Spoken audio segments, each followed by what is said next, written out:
할렐루야. 여러분 잘 주무셨습니까? 예, 저도 잘 잤습니다. 어, 제가 어제 전 목요일 날 사실 도착을 했는데요. 도착해 보니까 날씨가 너무 좋은 거예요. 실은 제가 여기 이렇게 오게 된 그 일정을 확인하면서 저희 동네에서 날씨를 계속 한번 확인을 해봤어요. 왜냐하면 저는 저 북쪽에서 왔잖아요. 여기는 따뜻한 남쪽 나라 아니겠습니까? 그래서 너무 더우면 어떡하나.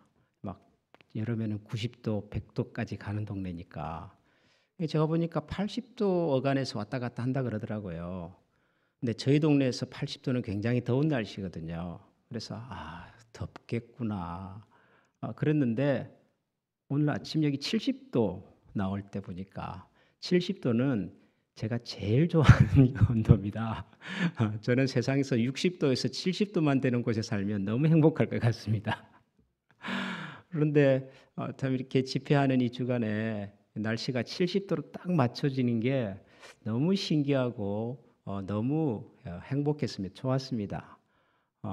여러분 이런 날씨를 뭐라 그러는 줄 아십니까? 70도에 딱 맞춰지는 이런 날씨. 기도하기 참 좋은 날씨. 참 좋은 날씨입니다. 그런데다가 또 지금 뭐 우리 미국의 대통령님께서 연방 공무원들에게 특별 휴가를 주셨다면서요. 예. 여러분 갑자기 이렇게 생각지도 않은 휴가는 왜 주셨을까요? 제일장로교회 집회에 오라고. 날씨도 맞춰줘. 국가에서 보너스 휴가도 줘. 그런데도 불구하고 기도도 안 하고 집회도 안 하면 그걸 뭐라 그런 줄 아십니까? 그건 직무유기 그런 겁니다. 근데 여러분들은 너무 직무를 잘 감당하고 계셔요. 어제도 오시고 오늘도 함께 말씀을 나누고 아주 제가 행복하고 마음이 참 좋습니다. 오늘도 하나님께서 우리에게 어떻게 또 말씀으로 찾아오실지가 기대가 됩니다. 설렙니다. 그래서 이 설레는 마음을 담아서 찬양 하나 하고 시작하겠습니다.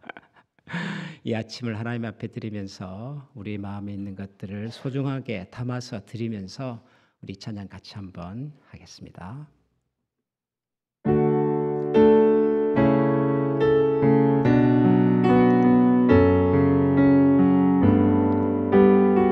1절만 하겠습니다. 내게 힘든 향유옥합 주께 가져와 그 발 위에 입 맞추고 깨뜨립니다. 나를 위해 험한 산길 오르신 그 발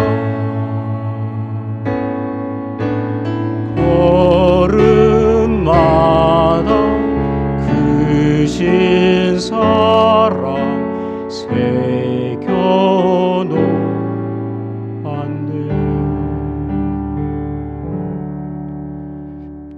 사랑하는 주님, 지금 이곳에는 주님을 향한 우리의 옥합을 들고 나와 이 옥합을 주님의 발 위에 기꺼이 깨어 부어드리기를 원하는 하나님께서 사랑하시는 당신의 자녀들이 있습니다. 우리를 위하여 저 십자가의 길을 굳이 걸어가셨던 주님의 은혜와 사랑을 기억하고 그 주님께 우리가 어떻게 사랑과 은혜를 보답하며 살지를 고민하며 기도하며 하나님 앞에 우리의 마음의 그릇을 깨워드리기를 원하는 귀한 주의 자녀들이 있습니다. 살아계신 하나님, 오늘도 이 아침 이곳에 오셔서 저희들이 깨워드리는 마음의 향유 옥합을 기쁘게 받아주시옵소서. 그 속에 담긴 우리의 사랑과 우리의 감사와 또 우리의 간절한 기도를 받으시고 하나님의 선하신 뜻을 따라서 주께서 기뻐하시는 대로 우리 각자의 마음의 그릇에 더 크고 더 귀하고 더 많은 것으로 채워 주시옵소서. 예수님 이름으로 기도합니다. 아멘.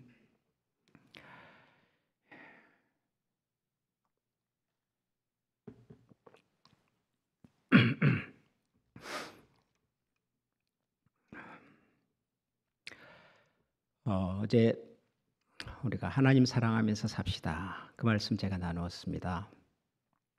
하나님 사랑하면서 사는 것이 그게 결국은 신앙입니다. 그게 믿음이고 그게 결국 하나님께서 저와 여러분들을 부르신 가장 큰 이유고 목적입니다. 하는 말씀을 함께 나누었습니다.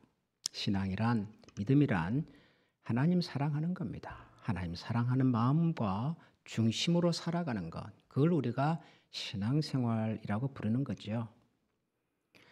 그런데 이 신앙생활에는 또 하나가 있습니다. 신앙생활에 또 하나 중요한 기둥이 있는데요. 그것은 이웃을 사랑하는 것입니다. 사람을 사랑하는 것입니다. 우리가 교회에서 이웃사랑이라고 하는 말을 많이 듣는데 사실 이웃이 누구냐라고 물으면 대답이 어렵습니다. 여러분, 누가 이웃일까요? 누가 내 이웃이고 누가 우리 교회의 이웃일까요? 설명이 쉽지 않습니다. 저는 이렇게 설명합니다. 누가 나의 이웃이냐 그러면 나 이외의 모든 사람이 이웃이다. 저는 그렇게 생각을 합니다. 나 외의 모든 사람이 나의 이웃입니다. 나의 가족도 이웃이고요. 나의 친구도 이웃이고 직장 동료 당연히 이웃이고 이 지역에 함께 살고 있는 우리 한인분들, 한인교회 혹은 미국의 친구들 다 이웃입니다. 이분들을 다 모으면 저는 한마디로 사람 그렇게 부르는 거죠. 이웃을 사랑하라고 하는 말은 사람을 사랑하라라는 말인 것입니다. 하나님을 사랑하는 것이 우리 믿음일 뿐만 아니라 사람을 사랑하는 것 역시 우리의 믿음입니다. 이것은 제가 만들어낸 말이 아니라 어제 우리가 들었던 말씀과 똑같이 우리 주님께서 하신 말씀입니다. 어제 우리가 들었던 그 내용 속에 다시 한번 들어가 보면 어떤 율법의 전문가가 예수님을 찾아와서 물었지 않았습니까? 예수님, 율법 중에서 가장 중요한 계명이 뭡니까? 율법의 중요한 계명, 어떻게 하면 하나님 잘 믿고 삽니까? 어떻게 하면 예수 잘 믿고 삽니까? 어떻게 하면 신앙생활 잘 할 수 있습니까? 라는 질문이었습니다. 예수님 뭐라고 대답하셨죠? 내 이웃, 하나님을 마음과 목숨과 뜻을 다하여 사랑하라. 이것이 크고 첫째 되는 계명이다.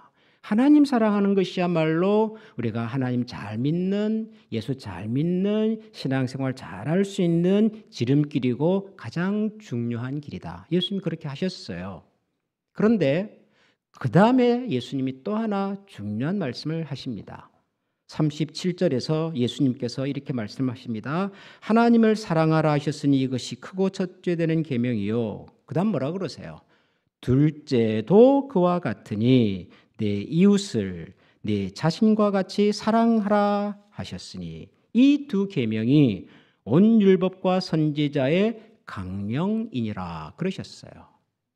하나님 사랑하라 그러셨어요. 예, 알겠습니다. 하나님 사랑은 중요하지요. 그런데 이어서 뭐라고 말씀하세요? 둘째가 있단다. 둘째가. 첫째만 있는 것이 아니라 둘째도 있는데 그 둘째가 뭐라고요? 네 이웃을 네 몸같이 사랑하라 라고 하셨어요. 누가 하셨다고 이 말씀을? 예수님이 하셨다니까요. 예. 제가 한 얘기 같으면 여러분들이 한 귀로 듣고 한 귀로 흘리셔도 괜찮아요. 뭐 김 목사가 뭐 대단한 사람이길래 저 정도 생각과 얘기 나도 할 수 있어. 괜찮아요. 그러셔도 됩니다, 여러분. 그러나 주님께서 주신 말씀이라면 그러시면 안 돼요. 주님께서 주신 말씀이라면 한 귀로 들을 게 아니라 두 귀로 듣고 온 마음으로 듣고 온 가슴으로 듣고 우리의 가슴에 새겨야 하는 말씀이지 않습니까? 그렇죠? 그 주님께서 뭐라고 말씀하세요? 내 이웃을 내 몸과 같이 사랑하라 하셨으니 이것이 두 번째 계명이고 첫째 번과 함께 합쳐서 온 율법과 선지자의 대강령이란다라고 하셨어요. 그러면 이웃 사랑하는 것이 우리의 신앙생활입니까? 아닙니까? 아직까지 잘 모르시겠어요. 제가 이렇게 열심히 최선을 다해서 설명을 드렸는데 이웃 사랑하는 것이 우리의 믿음 생활입니까? 아닙니까? 믿음 생활하는 것만큼이나 하나님 사랑하는 만큼이나 그것이 우리의 신앙생활의 기초고 뿌리고 원칙이고 중심일까요? 아닐까요? 예요. 이웃 사랑하는 것이 저와 여러분의 신앙에 있어서 하나님 사랑하는 것만큼이나 중요합니다. 그런데 이웃 사랑이 쉽지 않습니다. 이웃 사랑이 절대로 쉽지 않습니다. 제가 목회자가 돼서 제게 가장 어려운 것이 뭔가 뭐 목사님의 일이 쉬운 일이 어디 있겠습니까마는 그래도 목사로서 살아오면서 목회자로 살아오면서 내가 가장 힘들어하는 것이 뭘까를 한번 생각을 해봤어요. 목사님들이 제일 많이 하는 일이 뭘까요? 여러분 생각에 목사님들이 일주일 중에서 제일 많이 하는 일이 뭘 것 같으세요? 뭐 안 봐서 잘 모르긴 하겠지만 그래도 짐작컨대 보통 목사님들이 설교를 많이 하시잖아요. 그죠? 일단 매일 새벽 기도도 있죠. 주일도 있죠. 수요일도 있죠. 그리고 또 더 열심히 하는 어떤 교회 가면 금요일도 모이지요. 많이 모여요. 그럴 때마다 목사님 설교하시잖아요. 설교 한 편이 그냥 나옵니까? 설교는 자판기가 아니에요, 여러분. 어떤 분들은 뭐 컴퓨터에서 뭐 다운 탁 받아가지고 뭐 이렇게 하시는 분이 있다고는 하는데 여러분 설교는 그런 게 아니에요. 설교는 목회자들이 하나님의 말씀을 붙들고 고민하고 씨름하고 고열을 짜내면서 정말 어머니가 아이를 해산하는 것처럼 나오는 것이 설교 한 편이거든요. 여러분 목사님의 설교를 귀히 들으셔야 합니다. 그러니 대부분의 목사님들이 제일 많이 하는 것은 설교 준비일 거예요. 그렇죠? 성경을 읽고 책도 읽어보고 생각도 정리하고 그러면서 설교 한 편을 만들어내시는 거거든요. 그러니까 뭐 직접 본 적은 없어도 그냥 우리 목사님 설교 준비에 시간 많이 보내실 거다라고 생각하면 틀리지 않습니다. 목사님들 많은 분들이 설교 준비에 애를 많이 먹으세요. 저도 뭐 마찬가지로 설교 준비에 시간이 많이 들어가고 힘든 사람입니다. 그런데 감사하게도 저는 설교가 그렇게 어렵지는 않아요. 왜냐하면은 저는 설교를 뭐 잘하려고 하는 사람이 아니거든요. 여러분 어제 보셨잖아요. 제가 뭐 설교를 잘하던가요? 저는 설교 잘하는 사람이 아니에요. 저희 설교는 딱 하나예요. 하나님 제게 주시면 주시는 대로 얘기할 뿐이에요. 저는. 그만큼만 하는 거예요. 그만큼만. 5분 주시면 5분만 하고 끝내는 거고 뭐 50분을 주시면 50분 하고 끝내고 주신 만큼 하면 돼요. 그러니 저는 편해요. 그렇다고 제가 연구도 안 하고 성경도 안 읽고 그러냐? 그렇잖아요. 저 성경 열심히 읽습니다. 제가 여기 오기 전까지 저희 교회에서 한 12주 정도 창세기를 1장부터 11장까지 매주일 같이 성경 공부하면서 설교했어요. 제가 이번 창세기 설교 준비하면서 무려 창세기 책을 5권을 새로 샀어요. 목사인 저희 집에 창세기 주석이 없겠습니까? 제가 이때까지 목사로 살아오면서 창세기 설교를 안 해봤겠습니까?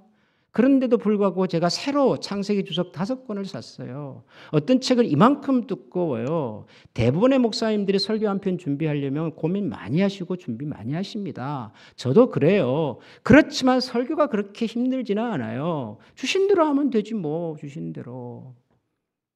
목사님들이 또 많이 하시는 게 기도겠죠. 기도. 우리 목사님 기도 많이 하는 목사님. 그러면 대부분의 교회 목사님들 기분 좋아하세요.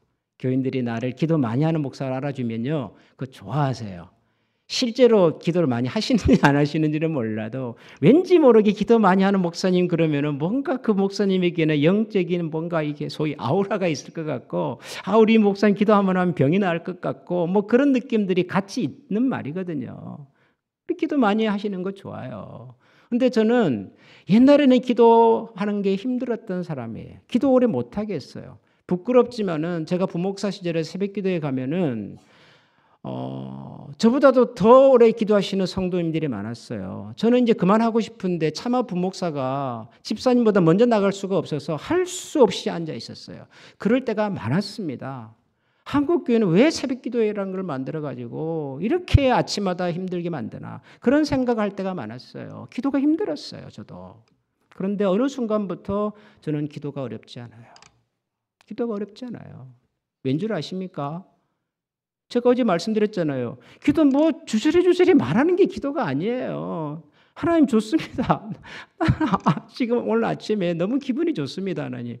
하나님 좋으세요? 저는 앉아서 물어봐요. 앉아서 하나님하고 이런저런 얘기합니다. 하나님, 어제는 사실 어제 김 목사님 만나서 커피 한잔 했는데요. 이 동네 커피는 좀 별로네요. 저 혼자 뭐 그러는 거예요. 그런데 하나님, 커피는 별로였지만 김 목사님 만나서 너무 좋았습니다. 우리가 함께 나눈 대화가 참 좋았습니다. 그 대화 속에 있었던 우리의 고민과 관심을 하나님 들으셨지요. 하나님 아시는 대로 하나님 도와주십시오. 그런 마음이 생겨요. 저는 이렇게 기도하거든요. 그러다 보면 시간이 흘러가요. 10분이 지나가고 20분이 지나가고 그렇게 어렵지 않아요, 지금은. 그런데 제가 힘들어하는 게 있더라고요, 목사로서. 그게 뭐냐면 사람이 힘들어요, 사람이 힘들어요. 목회라면서 제가 만나는 사람들이 참 어렵더라고요. 저 같지 않고 제 마음 같지 않고, 저는 분명히 A라고 말씀을 드린 것 같은데 그분은 B로 들었다고 말씀하시고, B로 들었다고 주장하시면 목사인 제가 끝까지 아니요, 저는 A였는데 라고 말할 수가 없어서 B로 말씀드렸군요, 죄송합니다 라고 할 수밖에 없는 여러 상황들과 여러 사람들을 만나면서 목회가 어렵구나, 그런 생각이 들었어요. 목회는 결국 사람이지 않습니까? 여러분 그렇잖아요. 목회라고 하는 것은 우리 모두가 하나님이 기뻐하시는 그런 사람들로 함께 지어져 가자고 우리가 이렇게 노력을 하는 건데, 그 목회의 대상이신 사람이 힘드니 목회가 힘들 수밖에 없어요. 특히 저 같은 사람에게는 그랬어요. 여러분, 목회만 힘들까요? 우리 신앙생활에서 대부분을 차지하는 것이 결국 사람이잖아요. 여러분이 새벽에 나와서 이렇게 기도하시고 예배드리시지만 이거 몇 분입니까? 뭐 길어야 저희 교회에서는 한 30분 정도 새벽 기도에. 주일 예배 길어야 1시간 혹은 1시간 10분 정도. 그런데 그 외에 대부분은 우리가 사람 만나는 거잖아요. 예. 뭐 여전도에서도 만나고, 뭐 구역에서도 만나고, 주방에서도 만나고, 식사 교제하면서도 만나고, 그리고 집에 가서도 또 전화하다가 보면 또 만나고, 사람 만나는 거잖아요. 그래도 우리가 예수 믿는 사람이니까 주로 예수 믿는 사람 만나는 거 아닙니까? 우리가 제1장로교회 교인이니까 제1장로 교인들을 주로 만나지 않겠습니까, 여러분? 우리가 신앙생활하면서 보내는 대부분의 시간은 사람들과 어울리고 사람을 만나고 사람들과 얘기를 주고받고 부대끼면서 보내는 거라고요. 근데 그게 쉽든가요, 여러분? 쉽지 않아요. 교회는 10사람이 모이면 10가지의 생각이 있고 100사람이 모이면 100가지의 생각이 있습니다. 나와 다른 10사람을 대하는 것이, 나와 다른 100사람을 만나는 것이 절대로 쉽지 않아요. 그래서 신앙생활이 힘든 겁니다. 어렵습니다. 기도가 어렵다고 말씀하지 마세요. 저 찾아오세요. 제가 어떻게 하면 기도 쉽게 할 수 있는지 제가 가르쳐 드릴게요. 제가 갈고 있는 노하우를 전수해 드릴 수 있어요. 이런 성경이 어렵습니까? 나는 성경을 읽어도 이해가 잘 안 됩니다. 그러면 김 목사님 찾아가세요. 그거는 저보다도 김 목사님이 잘하실 거니까요. 도와드릴 거예요. 근데 사람에 대해서는 답이 없어요.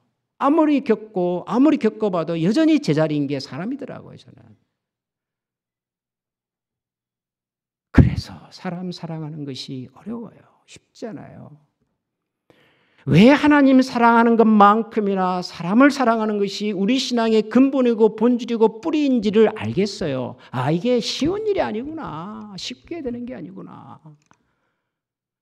그런데도 불구하고 하나님은 이거 하라 그러시잖아요. 네 마음과 목숨과 뜻을 다하여 주 너의 하나님을 사랑하라 하셨으니 이것이 크고 첫째 되는 계명이요. 그 다음 뭐라 그랬어요? 둘째도 이와 같으니 내 이웃을 내 몸과 같이 사랑하라 그러시잖아요. 예수님께서. 나는 힘든데, 나는 자신이 없는데 주님께서는 이웃을 사랑하래요. 사람을 사랑하래요. 무슨 수로.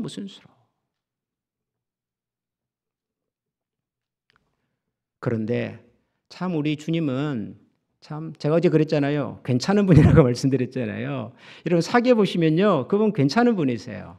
아, 그분 참 좋은 분이에요. 우리 뭔가를 시킬 때는요, 그냥 시키지 않으세요. 해낼 만한 능력도 같이 주세요. 길도 보여주세요. 그게 뭔지를 아십니까?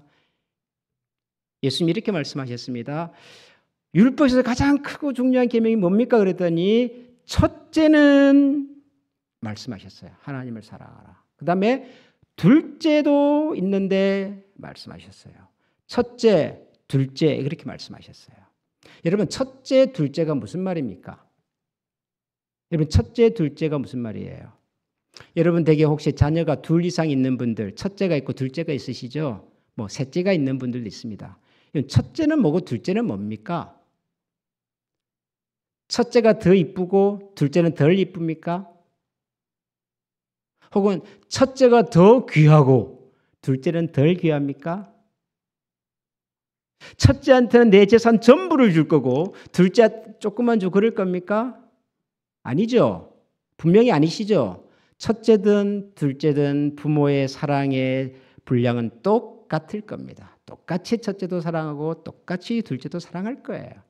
첫째가 귀한 만큼 둘째도 귀할 거고요. 내가 첫째한테 물려주고 싶은 만큼 둘째도 물려주고 싶어요. 부모는 그래요. 첫째, 둘째는 무게가 아니에요. 절대로 무게가 아니에요. 낮고 높음이 아니에요. 귀하고 천함이 아니에요. 그런데도 불구하고 우리가 첫째, 둘째 그러잖아요. 왜 그래요? 쉬워요. 첫째가 먼저 나왔어요. 그죠? 둘째는 그 다음에 나왔어요.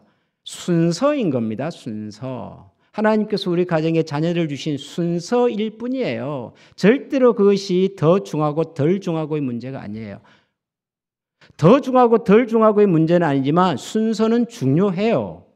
우리 가정에 첫 번째로 주신 자식이 둘째로 주신 것과 함께 다 소중하지만 순서는 우리에게 의미가 있단 말이에요. 그래서 동생은 오빠를, 언니를, 누나를 존중하고 사랑하는 마음 있어야 하는 거고 첫째는 동생에 대하여 아끼고 배려하는 마음이 필요한 거예요. 첫째, 둘째는 순서예요. 순서. 순서란 흘러감입니다. 흘러감. 높은 것에서 낮은 곳으로 흘러가는 것. 여러분 보세요. 하나님을 사랑하는 것이 첫째랍니다. 사람을 사랑하는 것이 둘째랍니다. 두 가지 명령의 무게 경중에는 별로 차이가 없어요. 다 중요해요. 그런데 뭐가 있다? 순서가 있다라는 거예요. 그 순서가 무슨 말이에요? 우리의 사랑이란, 우리의 믿음이란 하나님 사랑하는 것에서 시작이 되어서 사람을 사랑하는 것으로 흘러간다 그런 말이에요. 우리의 사랑의 능력이라고 하는 것은 사람을 사랑한 능력에서 시작되어 하나님을 사랑하는 사랑으로 돌아가는 것이 아니라 하나님을 사랑하는 것에 시작이 되어서 이것이 기원이고 이것이 원천이고 이것이 뿌리가 되어 거기서부터 발원된 이 사랑의 물길이 흘러 어디까지 간다? 사람을 사랑하는 데까지 간다라는 말이에요. 여러분 혹시 한국에 사실 때 뭐 강 근처에 뭐 댐이나 이런 데 혹시 살아보신 적이 있으세요? 상류에서 물이 흐르면은 저 하루에는요, 물이 그냥 흘러가는 거예요. 상류를 막아버리면 하루에 물이 있을까요? 없을까요? 없어요. 하류에서 물이 필요하면 상류에서 문을 열어주시면 돼요. 우리가 사람을 사랑하는 것이 힘들어요. 부족해요. 내 능력으로는 감당이 안 돼요. 이제 나는 고갈입니다. 번아웃입니다. 하나님 날 잡아 드세요. 그럴 수 있어요. 우리가 살다 보면. 그런 일이 뭐 수도 없이 많잖아요. 그럴 때 우리가 할 수 있는 일은 뭔 줄 아세요? 하나님 저 사람 사랑하게 해주세요. 기도하지 마시고 하나님의 사랑으로 돌아가서 그분의 사랑의 관계를 회복하시면 돼요. 거기에 있는 닫혀있는 문이 열면 그 사랑이 흘러서 나를 통해서 흘러가면 그 다음 세상과 사람을 사랑하는 것은 저절로 되더라고요. 우리가 몰랐던 게 뭐냐 그러면은 자꾸 저 사람을 내 방식과 내 생각으로 내 경험으로 품으려고 하는데 품어집니까 여러분? 아니 내 자식도 내 품에 안 들어오는데 그렇잖아요.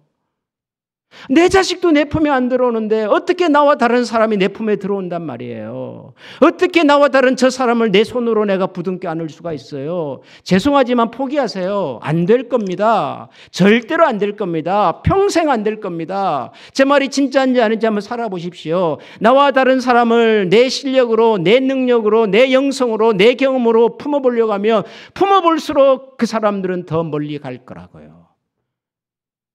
그런데 하나님의 사랑의 물꼬가 열려서 그 사랑이 나를 통하여 흘러들어오고 그 사랑이 나를 통해서 누군가에게 넘어가면요. 저절로 돼요. 저절로 돼요. 하나님께서 저를 그렇게 만들어 가시더라고요. 제가 지금 이렇게 막 확신이 차서 얘기하니까 야, 저 김 목사님은 뭐 태어나면서부터 이렇게 사람 사랑하는데 뭐 특별한 은사를 가진 뭐 목사인가 보다라고 착각하지 마시기 바랍니다, 여러분. 저는요, 사람 대하는 것이 목사 되기 전부터 힘들었던 사람이에요, 저는 여러분 이런 표현 아십니까? 연세 드신 어른들은 아실 텐데요. 홀 어머니의 외동아들. 그런 표현 아세요? 뭐 표현이 아시겠죠. 한국말을 왜 모르시겠어요? 홀 어머니 외동아들. 어머니 혼자 아들 하나. 근데 그 말이 갖는 의미가 뭔지 아세요? 홀 어머니의 외동아들. 의미가 뭔지 아세요? 제가 제 아내와 대학생 시절에 만나서 교제를 해서 이제 결혼을 했는데요. 대학생 시절에 저희 장인 장모님께서 서울을 방문하셨어요. 그리고 저희 아내 딸을 이제 만나고 그때 교제하고 있는 남자친구를 소개를 해주셨어요. 어른 두 분께. 그래서 제가 그때 처음으로 저희 장인 장모님을 뵈었습니다. 서울에서. 그리고 이제 인사 잘 드리고 어른들이 돌아가셨어요. 나중에 들어보니 저희 현 장인 어른께서 저희 현 아내에게 이런 얘기를 했다 그러더라고요. 얘야, 너는 이렇게 중요한 일을 어떻게 아빠하고 상의 한 번 안 하고 결정을 했냐 그러셨대요. 그게 무슨 말이죠? 마음에 든다는 얘기예요? 마음에 안 든다는 얘기예요? 안 든다는 얘기죠. 아니, 마음에 들면 그런 얘기를 왜 안 했어요? 참 잘했다. 그래, 너 탁월한 선택이다. 저런 청년을 어디서 만나냐 그랬겠죠. 그런데 뉘앙스가 보세요. 얘야, 너는 이렇게 중요한 일을 어떻게 아빠하고 상의 한 번 안 하고 했냐? 그 말은 제가 마음에 안 든다는 얘기예요. 안 든 이유가 여러 있겠으나 그중에 결정적인 이유 중에 하나는요. 제가 홀어머니의 외동아들이었기 때문이에요. 당신의 사랑하는 딸을, 큰아들을 금지어급처럼 키웠던 정말 애지중지하는 딸을 홀어머니 외동아들 집에 시집 보내기가 싫었던 거예요. 왜요? 뻔하니까요. 그런 집안의 분위기는. 홀어머니 외동아들 잘해봐야 본전이에요. 그렇잖아요? 저는 그런 사람이라니까요. 저는 까칠한 사람이고 사람을 많이 만나본 경험이 없고 평생을 저 혼자서 뭔가를 고민하고 결정해야 됐기 때문에 무한한 책임감을 가지고 살았고 사람들의 얘기를 쉽게 받아들이지 못해서 항상 질문하고 항상 궁금해하고 항상 의심하고 그래야 살아요 저는. 왜냐하면 세상에는 저밖에 없거든요. 세상엔 저희 어머니밖에 없어요. 아무도 우리의 실패를 보존해 줄 수 있는 이웃 친척이 없어요. 그러니 스트레스가 많고 그러니 내가 살아야 하고 내가 성공해야 되고 이런 사람이 어떻게 좋은 인간관계를 맺겠어요. 여러분 한번 상상을 해보세요. 어디를 가도 못난 사람이고 어디를 가도 까칠한 사람이고 그래요. 아니 그런 사람이 목사가 된답니다. 여러분 그런 목사 따라다니시겠어요? 그런 까칠한 목사 좋아하시겠어요? 제가 그런 사람이었다니까요. 그런데 하나님께서 저를 목사로 만들어 가셨어요. 하나님께서 저를 정말 형편없는 보잘것없는 저 야산에서 그냥 굴러다니던 나무 토막 같은 사람을 하나님께서 만들어 가시더라고요. 만들어 가시는데 만들어 가실 때 하나님이 가장 많이 사용하신 툴이 하나 있어요. 툴이. 그 툴이 뭐냐면 사람이에요. 사람. 여러분 성경에 보면 이런 말씀이 있습니다. 철이 철을 날카롭게 하듯이 사람이 그 친구의 얼굴을 어떻게 한다? 환하게 만들어준다. 밝게 만들어준다. 철, 날카로운 금속이잖아요. 이 철, 날카로운 금속이잖아요. 날카로운 이 금속과 날카로운 저 금속이 만나서 서로를 날카롭게 해주듯이 사람도 또 다른 사람을 더 밝게, 환하게, 쓸만하게 만들어내신다. 성경이 그래요, 말씀을. 저는 그걸 알겠더라고요. 하나님이 저라는 못난 사람을, 거친 사람을 사람을 통해서 만들어 가시더라고요. 그 사람 중에는 좋은 사람도 있어요. 그 사람들 중에는 저를 아프게 한 사람도 있어요. 그 사람은 저를 좋아해주고 격려해주고 후원해주는 사람도 있고 어떤 사람은 저의 마음에 깊은 아픔과 상처를 주기도 했어요. 이런 다양한 사람들이 저라고 하는 이 인격을 다듬어내시고 만들어내신 것이 지난 35년의 세월 동안 제가 만난 하나님의 방식이셨어요. 하나님께서는요, 사람을 통해서 사람을 만들어내시더라고요. 그런데 감사하게도 저는요, 그렇게 어려운 사람을 많이 만나지는 않았어요. 그렇게 거친 사람을 많이 만나지는 않았어요. 없지는 않았지만 제 주변에 있었던 하나님이 사용하신 하나님이 동원하신 사람들은 대부분이 좋은 사람들이에요. 좋은 사람. 왜냐하면 여러분 제 자체가 날카롭잖아요. 까다롭잖아요. 굳이 나한테 까다롭고 나쁜 사람을 붙일 이유가 별로 없는 거예요. 가만 내버려둬도 저 친구는 그냥 날카롭고 까다로울 거니까 내버려둬. 근데 제게 없는 게 뭐예요? 푸근함이에요. 여유예요. 따뜻함이에요. 말 한마디를 해도 아프게 하는 사람이 있고 말 한마디를 해도 따뜻하게 하는 사람이 있잖아요. 저는 말 한마디를 해도 아프게 하는 사람이었거든요. 없어요. 저한테는 따뜻하게 말할 수 있는 재주와 능력과 경험이 별로 없는 거예요. 그래서 제게 없는 것을 채워주셔야 하잖아요. 하나님께서. 그래서 제 주변에 그런 분들을 많이 세워주셨어요. 따뜻한 사람, 저를 격려해 줄 수 있는 사람, 저를 이해해 줄 수 있는 사람, 그런 사람들을 많이 만나게 해주셨어요. 저는 중학교 1학년부터 교회를 다니기 시작했습니다. 그전까지 저는 교회를 다니지 않았어요. 저희 집안에는 교회 다니는 사람이 없어요. 저는 소위 말해서 모태신자가 아니에요. 그래서 중학교 1학년부터 교회를 다니기 시작했는데 열심히 다녔습니다. 정말 열심히 다녀서 집과 저희 교회가 너무 가까워가지고 저는 학교 마치고도 집에 들어가기 전에 교회부터 가고 그랬단 말이에요. 교회가 너무 좋았어요. 제가 믿음이 좋아서 그랬을까요? 제가 예수님을 사랑해서 그랬을까요? 죄송하지만 아니에요. 제가 교회를 그렇게 좋아했던 것은 교회 가면 저를 반겨주는 사람들이 있어서 그래요. 집에 가면 저를 반겨주는 사람이 없어요. 저희 모친 일하셔야 되기 때문에 집에 가면 항상 비어 있어요. 아무도 저를 반기지 않아요. 근데 교회를 가면은 저를 반겨주는 사람이 있는 거예요. 거기 가면 친구들이 있고 거기 가면 형님 누나들이 있고 하다못해 거기 가면 교회 지키고 계신 사찰 집사님도 계시는데 그분하고 제가 친했거든요. 교회 가면 저를 반겨주는 사람이 있어요. 따뜻한 사람들이 있었어요. 저는 그게 좋아서 교회를 떠나지 않았어요. 그게 좋아서 열심히 교회를 다녔어요. 그때 저와 같이 열심히 교회를 다녔던 친구들이 나중에 고등학교를 졸업할 때요. 43명이었어요. 여러분 1982년도 시절에 지방에 있는 한 교회에서 고등학교 3학년들이 43명이 졸업을 했다. 대단한 겁니다. 여러분 이거는. 43명 중에 자기 아버지 어머니가 교회 다니는 친구는 딱 3명이었어요. 그럼 나머지 40명은 어땠을까요? 저하고 똑같은 예수 안 믿는 집에서 나오는 친구들이었어요. 저 경상도 지방에 있는 한 도시에 예수 안 믿는 부모님 밑에서 이 중학생, 고등학생들이 교회 다니는 것이 쉬웠을까요? 여러분 쉬웠을 것 같으세요? 쉽지 않았어요. 우리 친구들 중에 많은 경우에는 항상 거짓말하고 주일 아침에 교회에 왔어요. 공부하러 간다, 친구 집에 간다. 그래야 교회 올 수 있었어요. 거짓말하고 교회 왔어요. 그러다가 어떻게 교회 다니는 것이 밝아게 되면 그때는 아버지로부터 불호령을 들었어요.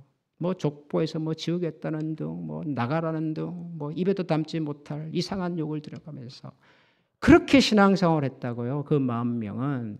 그래서 그 친구들을 잊을 수가 없어요. 그 친구들을.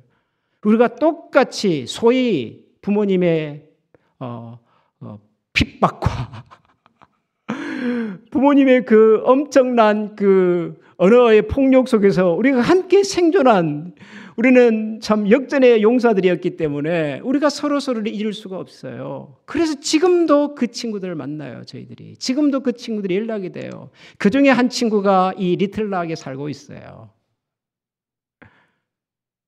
이 친구들이 제 속에 없는 것들을 부어줬어요. 만들어줬어요. 얼마나 고마운지 몰라요. 제가 목사가 되었는데요. 제가 전도사가 되고 부목사가 되고 이제 담임 목사가 되는데 제가 다 처음 해보는 거잖아요. 제 주변에 교회 다닌 가족이 있기를 해요. 뭐 집사님, 친척이 있기를 해요. 없어요. 제가 전도사라면 그것이 제 인생의 첫 번째 경험이고 부목사가 되면 그것이 제 인생의 첫 번째 부목사 경험이고 담임 목사가 되면 그것이 제 인생의 첫 번째 담임 목표고 항상 그랬단 말이에요. 얼마나 서툴겠어요. 얼마나 실수가 많겠어요. 얼마나 답답하시겠어요. 여러분들이 보시기에 그때마다 하나님이 사람들을 붙여주세요. 제가 지나왔던 교회 담임 목사님들은 하나같이 저를 아껴주시고 저를 격려해 주셨어요. 사랑해 주셨어요.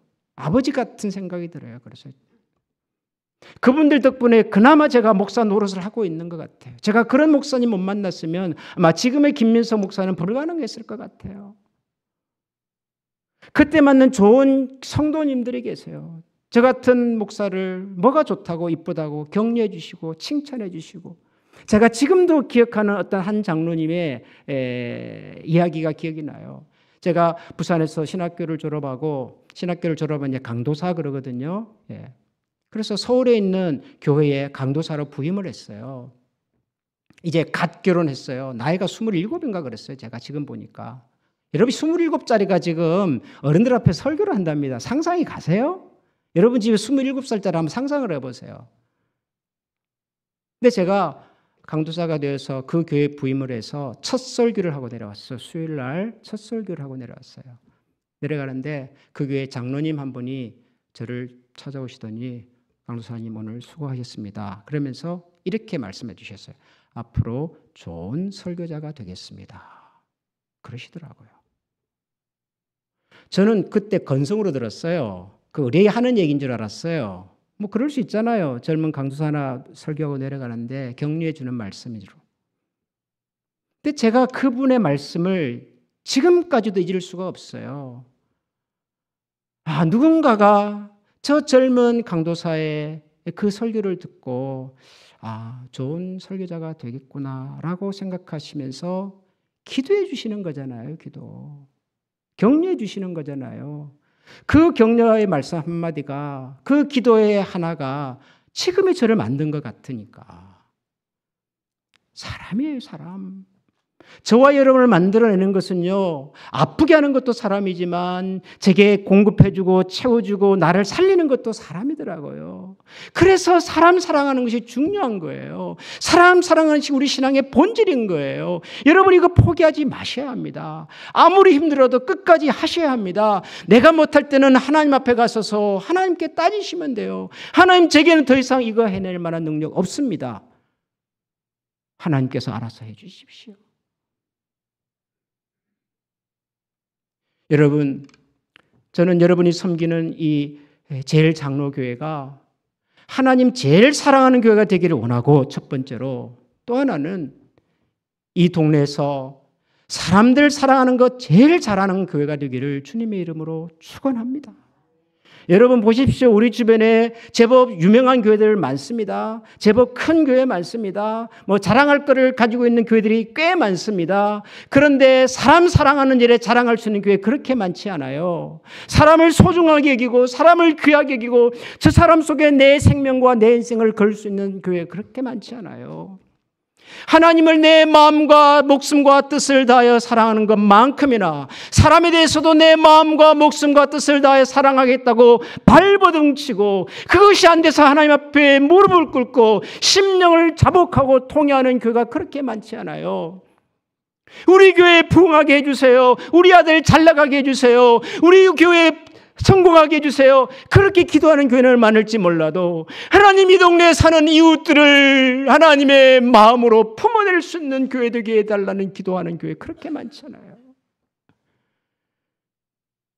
제일장로교회가 저는 그런 교회가 되면 좋겠어요. 제일장로교회가 하나님께서 우리에게 주시는 사랑으로 푹 젖어서 그 사랑의 힘과 능력을 가지고 우리 앞에 허락하신 이 다양한 사람들, 삼각형 같은 사람, 사각형 같은 사람, 팔각형 같은 사람, 동그란 사람, 모양과 형태에 상관없이 그런 사람들을 품어낼 수 있는 사람.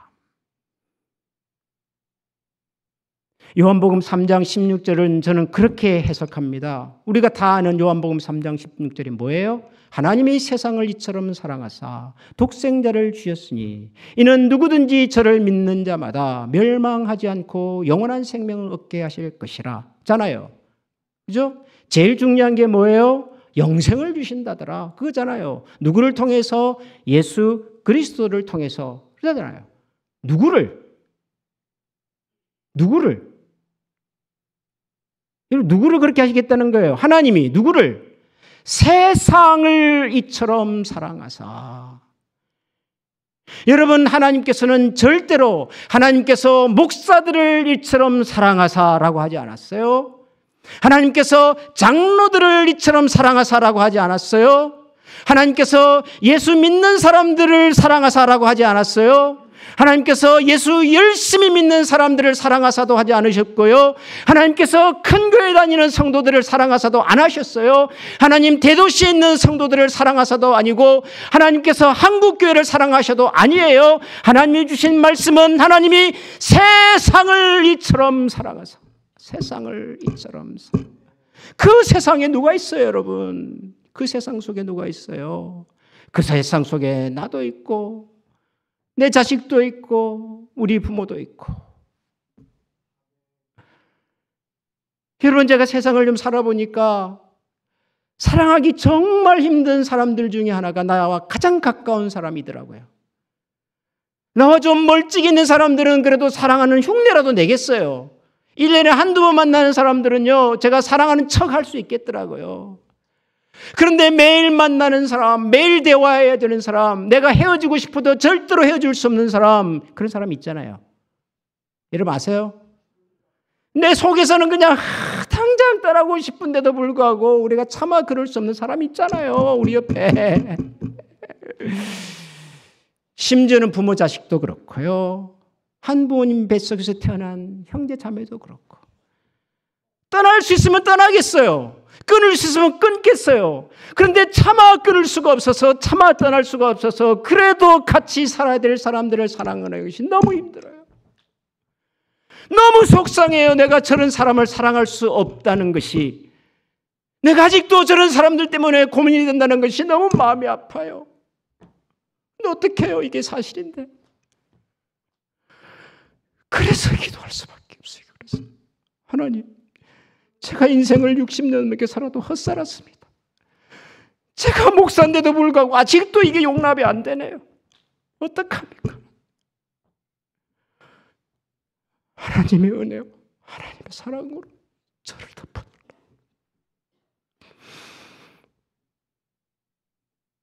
제일장로교회가 그런 교회 되기를 소원합니다. 하나님으로부터 시작된 사랑의 큰 물결이 우리를 통해서 흘러서 우리 교회와 이 지역을 가득 채워서 하나님이 기뻐하시는 그분의 거룩한 나라를 세워가는 일에 귀하게 쓰임받는 우리 제일장로교회 되기를 주님의 이름으로 축원합니다. 우리 시간에 한번 같이 기도하실까요? 여러분 힘드시죠? 여러분 마음에 이해 안 되고 용서가 안 되고 밉고 그만하고 싶은 여러분 있습니다. 그런데 하나님 아세요. 우리가 이 문제 때문에 얼마나 힘들어하는지 아세요. 그리고 우리의 본심이 뭔지를 하나님 잘 아십니다. 그러므로 이 시간 그 하나님께 우리의 마음을 드리십시다. 그리고 하나님께서 어떻게 우리의 마음을 만져주시고 어떻게 우리를 통해서 일하시는지를 한번 목격할 수 있는 그런 우리가 되게 해달라고 우리 이 시간 한번 다 같이 마음을 모아 기도하십시다. 기도합니다. 주님 감사합니다. 주님 고맙습니다.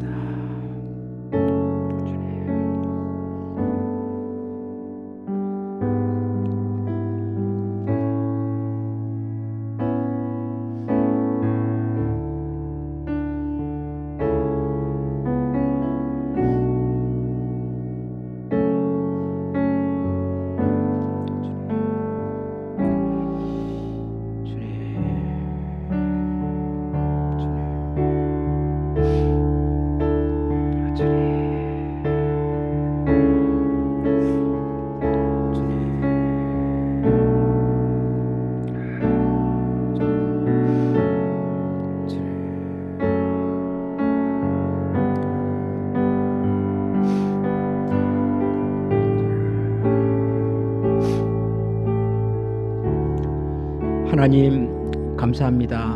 오늘 아침 말씀의 영으로 오셔서 우리 각자의 문을 두드려 주시고 찾아와 주셔서 감사합니다. 우리 각자가 듣고 느낀 만난 하나님의 음성을 갖고 하나님 이제 세상을 향하여 나아가 보겠습니다. 그래도 저희들이 아마 넘어질 겁니다. 그래도 저희들이 주저앉을 거고 때로는 또다시 돌아오고 싶은 마음이 생길 겁니다. 그럴 때마다 주님께서 저희들의 손을 붙들어 주시고 끝까지 이 신앙의 길을 포기하지 않을 수 있도록 하나님 우리 한 사람 한 사람을 긍휼히 여겨 주옵소서. 우리 주 예수 그리스도 이름으로 기도합니다.